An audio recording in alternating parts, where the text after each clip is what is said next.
Assalamualaikum warahmatullahi wabarakatuh. Baiklah, di lesson kali ini kita akan membahas mengenai konsep-konsep ketenaga kerjaan. Nah, di sini ada beberapa poin penting yang akan kita bahas, yaitu tentang tenaga kerja, angkatan kerja, kesempatan kerja, dan juga tentang permasalahan yang ada dalam ketenaga kerjaan. Nah, di sini kita akan mengetahui pengertian tenaga kerja, pengertian angkatan kerja, dan pengertian kesempatan kerja. Poin pertama kita bahas adalah tenaga kerja. Nah, di sini ada kalimat tenaga kerja dan ada kalimat ketenaga kerjaan. Nah, apa bedanya? Nah, ketenaga kerjaan ini tentunya berasal dari kata tenaga kerja, makanya muncullah kalimat ketenaga kerjaan. Nah, apa itu tenaga kerja? Menurut Undang-Undang Nomor 13 Tahun 2003, tenaga kerja adalah setiap orang yang mampu melakukan pekerjaan guna menghasilkan barang atau jasa, baik untuk memenuhi kebutuhan sendiri maupun untuk kebutuhan masyarakat. Nah, jadi keyword dari tenaga kerja di sini adalah setiap orang yang mampu melakukan pekerjaan dinamakan tenaga kerja. Nah, kemudian apa bedanya dengan ketenaga kerjaan? Ketenaga kerjaan menurut Undang-Undang Nomor 13 Tahun 2003 adalah segala hal yang berhubungan dengan tenaga kerja, baik itu sebelum, selama, dan sesudah masa kerja. Jadi keywordnya adalah sebelum, selama, dan sesudah masa kerja. Di sini ada pembagian tenaga kerja. Pembagian tenaga kerja ini terbagi menjadi dua. Yang pertama yaitu ada angkatan kerja. Apa itu angkatan kerja? Angkatan kerja adalah penduduk usia produktif, usia bekerja 15 tahun ke atas yang bekerja, punya pekerjaan namun sementara tidak bekerja, dan pengangguran. Nah, di sini ada 3 keyword, yaitu yang bekerja, punya pekerjaan namun sementara tidak bekerja. Apa maksudnya di sini? Punya pekerjaan namun sementara tidak bekerja. Nah, contohnya itu seperti cuti, sakit, atau mogok kerja. Misalkan dia cuti, dia punya pekerjaan, tapi dia karena berhalangan suatu sebab sehingga dia melakukan cuti kerja. Nah, ini kan artinya dia punya pekerjaan namun sementara dia tidak bekerja. Kemudian dia sakit juga sama, sakit dia izin tidak masuk kerja untuk sementara waktu, maka di sini dia kategori punya pekerjaan namun sementara tidak bisa bekerja. Nah, kemudian di sini ada kalimat pengangguran. Nah, maksud kalimat di sini kalau dalam perspektif kita, biasa kan kita menganggap pengangguran itu adalah orang yang tidak memiliki pekerjaan. Nah, tapi dalam perspektif ekonomi, pengangguran ini dikatakan yaitu orang yang tidak punya pekerjaan tetapi dia sedang mencari pekerjaan. Nah, kemudian ada juga pengangguran ini dikatakan tidak punya pekerjaan tetapi sedang mempersiapkan usaha. Dia tidak punya pekerjaan tapi dia sedang membangun usaha mikro kecil atau sedang membangun usaha bisnis. Nah, kemudian pengangguran ini juga dikatakan punya pekerjaan tetapi belum mulai bekerja. Contohnya seperti apa? Dia punya pekerjaan, dia melamar kerja, dia sudah dapat panggilan. Nah, tetapi misalkan waktu mulai dia bekerja dimulai dari bulan depan. Nah, ini dinamakan punya pekerjaan tetapi belum mulai bekerja. Nah, jadi kesimpulannya, angkatan kerja di sini adalah penduduk yang telah memasuki usia kerja, baik yang belum bekerja maupun sudah bekerja. Nah, kemudian pembagian tenaga kerja kedua ini yaitu bukan angkatan kerja. Nah, apa itu bukan angkatan kerja? Di sini dikatakan bukan angkatan kerja adalah penduduk usia produktif, usia kerja 15 tahun ke atas yang bersekolah atau kuliah, mengurus rumah tangga, pensiunan, atau melaksanakan kegiatan lainnya selain kegiatan pribadi. Jadi di sini bukan angkatan kerja dapat disimpulkan yaitu penduduk yang dianggap tidak mampu.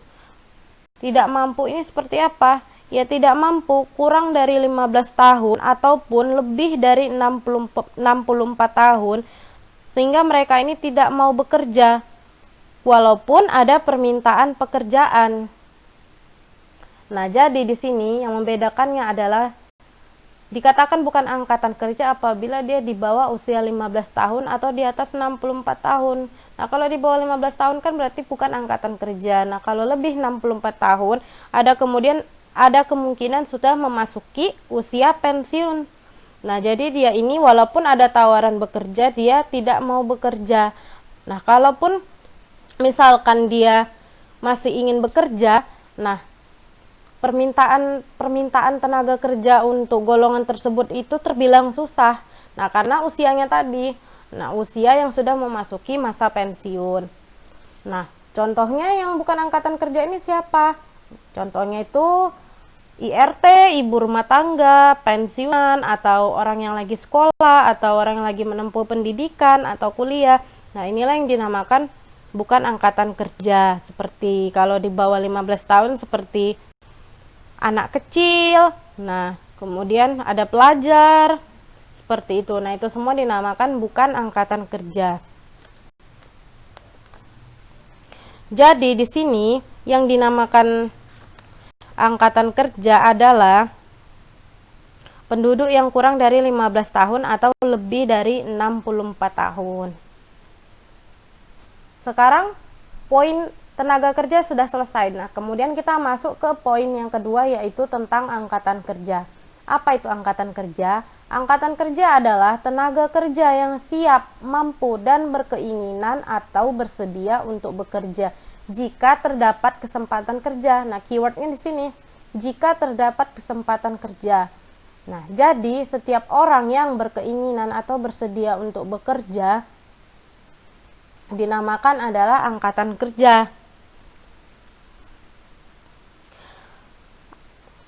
Angkatan kerja ini yang dinamakan dengan angkatan kerja bukan hanya orang yang sudah bekerja saja, tetapi yang dikatakan angkatan kerja di sini adalah belum dapat bekerja atau belum dapat pekerjaan, tetapi masih berusaha ingin mencari pekerjaan. Nah, ketika peluang atau kesempatan kerja ini datang, dia sudah siap bersedia kapanpun untuk bekerja. Nah, inilah yang dikatakan dengan angkatan kerja. Nah, kemudian di sini ada dua unsur pokok angkatan kerja, ada pekerja dan ada pengangguran. Nah, jadi di sini kita bisa bedakan kapan seseorang itu disebut pekerja, kapan seseorang itu disebut pengangguran.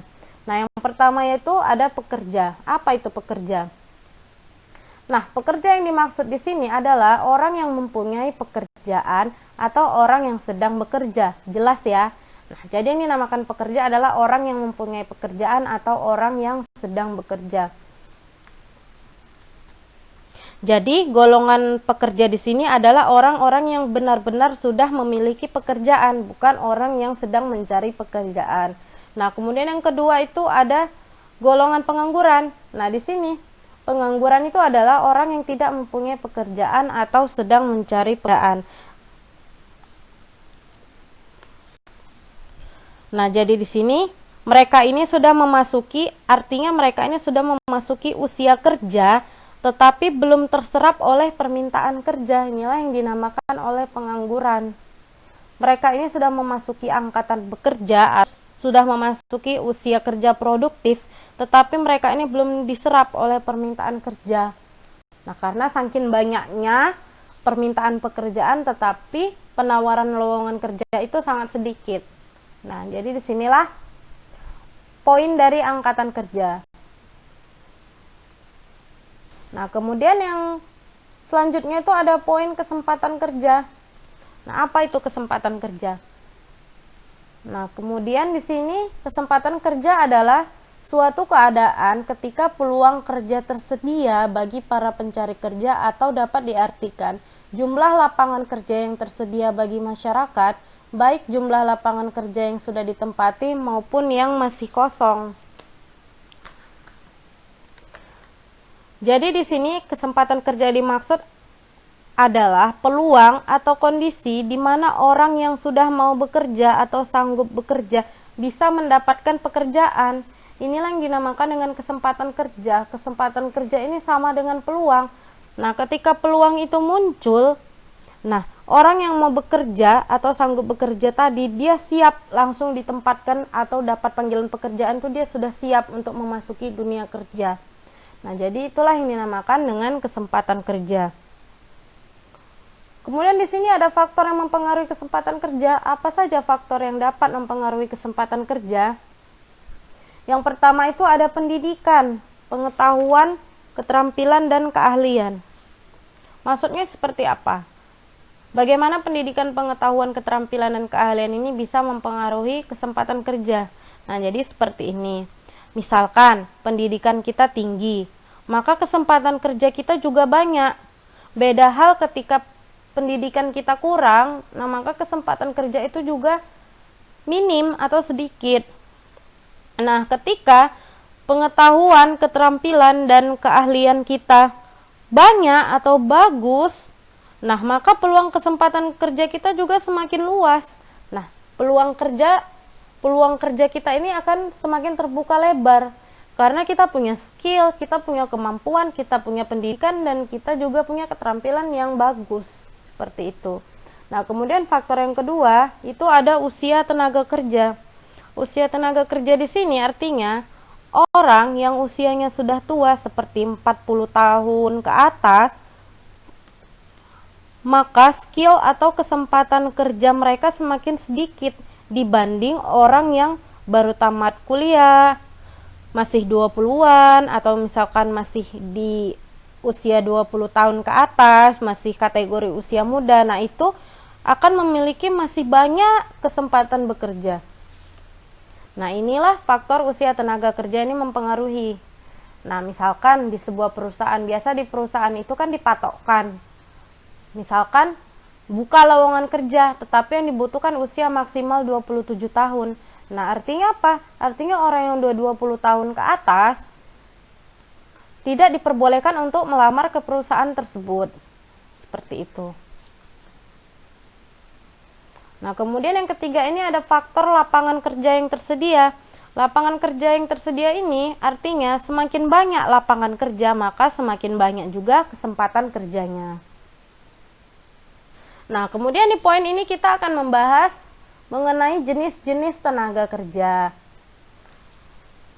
Di sini kita akan memahami apa saja sih jenis-jenis tenaga kerja yang belum kita ketahui. Nah, di sini jenis tenaga kerja dibedakan menjadi dua. Yang pertama itu ada berdasarkan kemampuan dan berdasarkan hubungan dengan produk. Yang pertama kita akan jelaskan mengenai berdasarkan kemampuan. Berdasarkan kemampuan,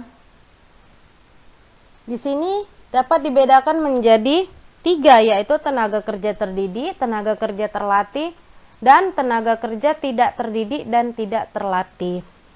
Nah, apa itu tenaga kerja terdidik? Tenaga kerja terdidik di sini adalah tenaga kerja yang mendapatkan suatu keahlian atau kemahiran pada suatu bidang karena sekolah atau dari pendidikan formal dan non-formal.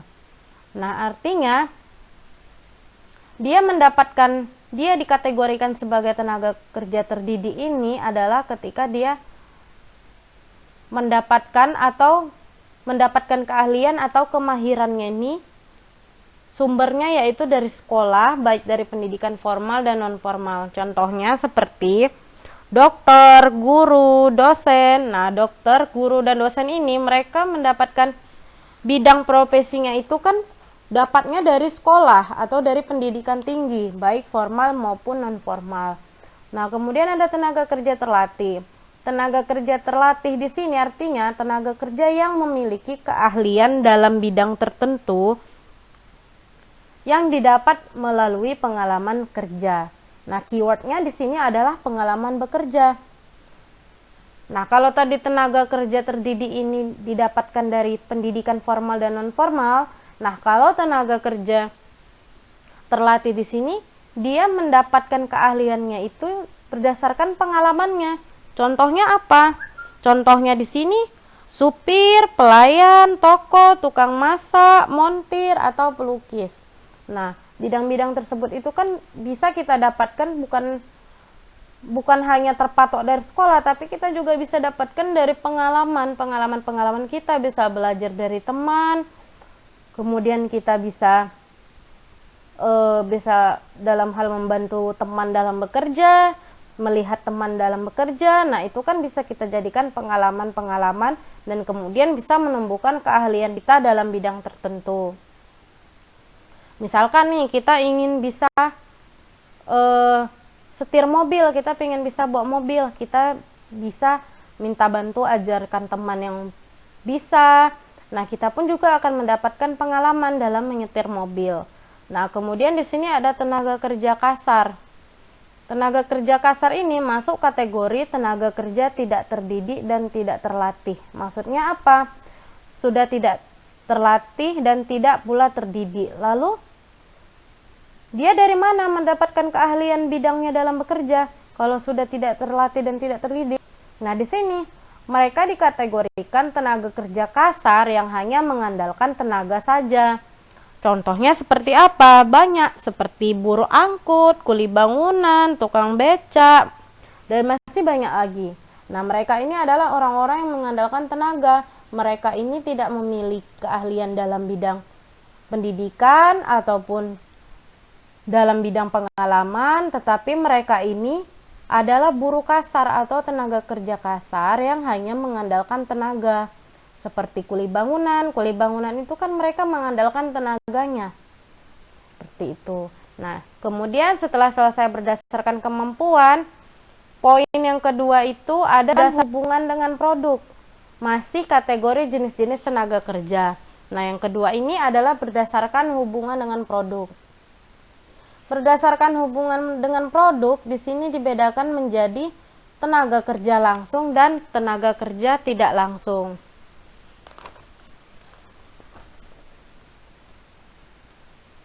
Tenaga kerja langsung adalah tenaga kerja di pabrik yang langsung terlibat dalam proses produksi. Contohnya apa? Karyawan bagian produksi. Nah, kemudian di sini ada tenaga kerja tidak langsung. Tenaga kerja tidak langsung adalah, kalau tadi TKL adalah orang yang langsung terlibat dalam proses produksi, nah maka TKTL ini adalah tenaga kerja di pabrik yang tidak terlibat secara langsung dalam proses produksi. Contohnya bagian penjualan, marketing, kemudian di sini kita seperti itu. Di poin terakhir kita akan membahas mengenai masalah-masalah yang ada dalam ketenaga kerjaan. Nah, masalah yang pertama di sini ada melimpahnya jumlah tenaga kerja. Maksudnya seperti apa? Nah, melimpahnya jumlah tenaga kerja di sini adalah jumlah tenaga kerja yang melimpah berpotensi melahirkan pengangguran. Sebabnya apa? Karena adanya ketimpangan permintaan tenaga kerja dengan penawaran tenaga kerja di pasar, sehingga melahirkan pengangguran di suatu negara. Terlalu banyaknya permintaan kerjaan, sementara lowongan kerja itu kan sedikit, tidak sebanding dengan permintaan yang kita ketahui, apalagi di saat sekarang ini, di masa-masa pandemi Corona, ekonomi kita ini kan sedang dikatakan sedang sulit-sulitnya. Nah, di mana-mana karyawan-karyawan di PHK. Di mana sebelumnya permintaan tenaga kerja itu sudah sangat banyak, ditambah di masa-masa sekarang ini karyawan yang terlalu banyak di PHK. Nah, ini akan menimbulkan semakin banyaknya pengangguran. Nah, kemudian yang kedua, ada rendahnya kualitas tenaga kerja. Nah, rendahnya kualitas tenaga kerja di sini, masalah kualitas tenaga menjadi masalah umum yang sering dialami negara-negara berkembang, contohnya negara kita sendiri, Indonesia. Nah, rendahnya kualitas tenaga kerja menjadikan tenaga kerja tersebut tidak dapat bersaing dengan tenaga kerja lain. Nah, ini juga akan melahirkan pengangguran. Kemudian, masalah yang ketiga ini ada pengupahan. Sistem pengupahan yang ditetapkan pengusaha seringkali berbeda dengan pengupahan yang diinginkan oleh buruh. Nah, hal ini mengakibatkan masalah pengupahan ini sudah seringkali kita dengar. Tentunya yang jadi korban adalah buruh, karyawan-karyawan. Nah, mereka harus tetap bekerja walaupun dibayar dengan upah yang sangat minim, tidak sebanding dengan kebutuhan hidup mereka. Kemudian yang keempat ini ada tenaga kerja asing. Nah, tenaga kerja asing di sini adalah tenaga kerja yang didatangkan dari luar negeri untuk bekerja di dalam negeri. Nah, kita ketahui di era globalisasi ini tenaga kerja asing di pasar kerja dalam negeri menjadi hal sangat pasti. Karena apa? Karena hal ini akan menambah persaingan bagi tenaga kerja di dalam negeri. Nah, ini ada kaitannya dengan ini tadi, rendahnya kualitas tenaga kerja. Nah, mengakibatkan pemerintah mengekspor tenaga kerja asing dari luar negeri. Nah, inilah yang membuat terjadinya persaingan dalam tenaga kerja. Nah, ini akan menimbulkan pengangguran seperti itu. Nah, kemudian di sini ada tenaga kerja Indonesia atau TKI. Maksudnya apa? Maksudnya di sini permasalahan TKI yang sering menjadi masalah ketenaga kerjaan diantaranya adalah rendahnya kompetensi atau kemampuan tenaga kerja TKI. Nah, misalkan pengupahan yang tidak sesuai dengan kontrak kerja, sampai dengan kasus pidana yang dilakukan majikan terhadap TKI. Nah, kita sendiri juga tahu permasalahan TKI di negara-negara luar ini masih sering kita dengar. Salah satunya itu pengupahan yang tidak sesuai dengan kontrak kerja, penyiksaan-penyiksaan, pidana yang dilakukan oleh majikan. Nah, ini masih sering terjadi di tenaga kerja Indonesia yang ada di luar negeri. Artinya di sini masih kurangnya perlindungan yang diberikan oleh TKI kita. Nah, kemudian masalah ketenaga kerjaan yang terakhir, pemutusan hubungan kerja. Nah, PHK atau disebut pemutusan hubungan kerja adalah kegiatan diputuskannya kontrak kerja oleh pemberi kerja secara sepihak selama masa kerja. Hal ini biasanya dikarenakan perusahaan tidak mampu lagi untuk memenuhi kewajibannya terhadap pekerja. Akibatnya menurunnya laba atau pendapatan perusahaan. Nah, mengakibatkan pengangguran juga. Nah, inilah yang dinamakan pemutusan hubungan kerja. Saat ini, di masa pandemi ini, kita sangat sering mendengar berita terjadi PHK di mana-mana perusahaan. Itu kenapa terjadi PHK? Karena kurangnya pendapatan atau laba yang diterima perusahaan, sehingga mereka tidak sanggup menggaji karyawan atau mereka tidak sanggup menggaji buruh mereka. Maka terjadilah pemutusan hubungan kerja atau dinamakan dengan PHK. Baiklah, sekian dari materi di lesson kali ini. Tadi kita sudah membahas mengenai jenis-jenis tenaga kerja, masalah ketenaga kerjaan, apa itu tenaga kerja, kesempatan kerja, dan semoga materi ini bermanfaat buat kalian semua.